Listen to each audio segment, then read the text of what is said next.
ចារបៀបចំហុយពងទាឲ្យទន់ឆ្ងាញ់ចាអត់មានអីច្រើនទេបងប្អូនមានតែពងមាន់3គ្រាប់ពងមាន់ក៏បានពងទាក៏បានចានេះស្លឹកខ្ទឹមហើយគ្រឿងផ្សំដូចជាអំបិលប៊ីចេងស្ករសទឹកស៊ីអ៊ីវអីអាហ្នឹងចាំដល់ពេលដែលខ្ញុំលាយប្រាប់បងប្អូនចាំមើលតាមហ្នឹងណាតោះយើងទៅរៀនធ្វើទាំងអស់គ្នាចាជាដំបូងខ្ញុំមានពងមាន់3គ្រាប់ហើយនេះខ្ញុំគោះណាបងប្អូនចាខ្ញុំគោះដាក់ក្នុងចានរបស់យើងចាឥឡូវនេះពងមាន់របស់យើងខ្ញុំគោះឲ្យបាន3គ្រាប់អញ្ចឹងយើងគ្រឿងផ្សំរបស់យើងអត់មានអីច្រើនទេមានតែជាស៊ុបខ្នុរបន្តិចស្ករសបន្តិចចាហើយប៊ីចេងបន្តិចចាហើយម្រេចបន្តិចចាម្រេចតិចទេបងប្អូនចាហើយទឹកស្អ៊ីវចាទឹកស្អ៊ីវរបស់យើងបងប្អូនដាក់មកសាព្រាបាយទៅចារួចបងប្អូនគោះវាក្លុកវាចូលគ្នាឲ្យម៉ត់ល្អសិន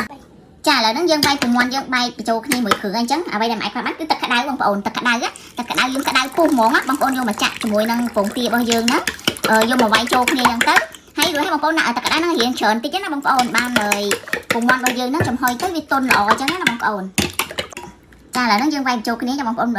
រសជាតិបងប្អូនចារសជាតិបងប្អូនលៃលោកតាមហ្នឹងទៅមិនបាច់ប្រៃពេកក៏មិនបាច់សាពេកដែរបងប្អូនលៃលោកតាមចំណង់ចំណូលចិត្តណាឬក៏អាចលឹកបន្តិចក៏បានដែរចាឥឡូវនេះរួចរាល់ហើយអញ្ចឹងយើងយកទៅចំហុយក្នុងឆ្នាំរបស់គ្នាចាឥឡូវនេះខ្ញុំបានដាក់ខ្ទះចំហុយហើយខ្ញុំដាក់ទឹកប៉ុណ្ណឹងទៅចាឲ្យបងប្អូនដាក់ឲ្យចានពងទាយើងទៅចាឲ្យបន្ទាប់ពីហ្នឹងទៀតមកចាស្លឹកខ្ទឹមចាយើងរោយស្លឹកខ្ទឹមពីលើតិចទៅចាបន្ទាប់ពីហ្នឹងមកទៀតមកគឺយើងគ្របវាទៅទុកប្រហែលជា10នាទីទៅ15នាទីគឺពងមាន់របស់យើងគឺឆ្អិនហើយ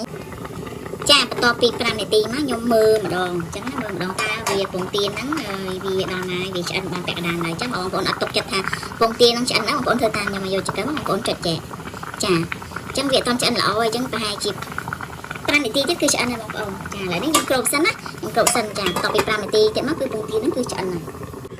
ចាឥឡូវបន្ទាប់ពី10នាទីក្រោយមកចានេះពងទារបស់យើងបានឡើងចឹងណាបងប្អូនចាឥឡូវបងយើងទៅចុចទាំងអស់គ្នាវាទន់នេះបងប្អូនទន់ល្អណានេះ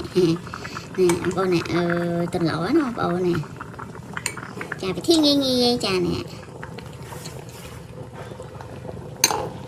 ចាទន់ល្អបងប្អូននេះ